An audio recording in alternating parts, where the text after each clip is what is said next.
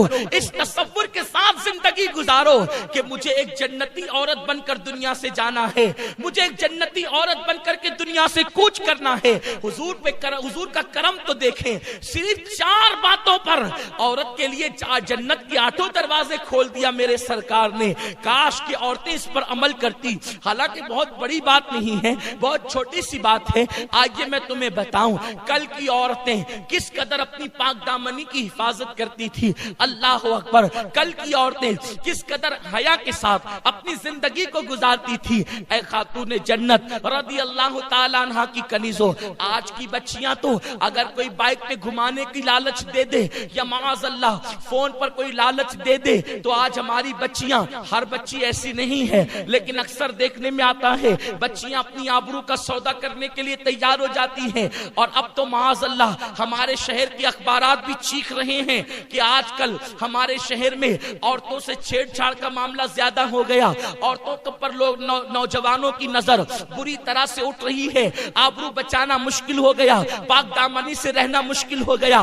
اے خاتون جنت کی کنیزوں, میں تمہیں بتاتا ہوں, عورت صرف پردے کی پابند ہو جائے, کسی مرد کی مجال نہیں ہے کہ وہ اس عورت پر غلط نظر ڈال سکے. دراصل مکھی اسی چیز پر بیٹھتی ہے جو چیز کھلی رکھی جاتی ہے. کھانا کھلا ہوگا مکھی بیٹھے گی, پانی کھلا ہوگا مکھی بیٹھے گی, گڑ کھلا ہوگا مکھی بیٹھے گی, شکر کھلی ہوگی مکھی بیٹھے گی, مٹھائی کھلی ہوگی مکھی بیٹھے گی. مکھی کا قصور کیا ہے؟ قصور تو اس کا ہے جس نے برتن ہٹایا ہے. اب مکھی کا کام ہی گندگی پہ بیٹھنا ہے, مکھی کا کام ہی مٹھائی پہ بیٹھنا ہے.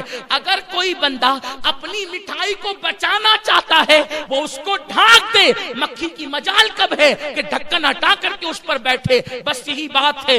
آج لوگ چیخ رہے ہیں بچیوں کی عزت اور آبرو کو خطرہ ہے. ہم کہتے ہیں قدرت نے تو تمہیں پردے کا نظام دے کر کے تمہاری آبرو کو محفوظ کرنا چاہا, تم نے پردے کو چھوڑ کر اپنے آپ کو خود ہی بے آبرو کیا ہے. اور اے خاتون جنت کی کنیزوں سن لو, فرمایا گیا جس کھانے پہ مکھیاں بیٹھے اس میں بیماریاں پیدا ہو جاتی ہے. اللہ اکبر, اگر مکھی کھانے پہ بیٹھ جائے تو بیماریوں کا جو ہے وہ معاذ اللہ وہ آماج گاہ بن جاتا ہے, وہ کھانا بیماریوں کا ذریعہ بن جاتا ہے. تو جو عورتوں کو بد نظری سے لوگ دیکھا کرے وہ عورتیں سماج کے لیے مفید کیسے ہو سکتی ہے, وہ فائدے مند کیسے ہو سکتی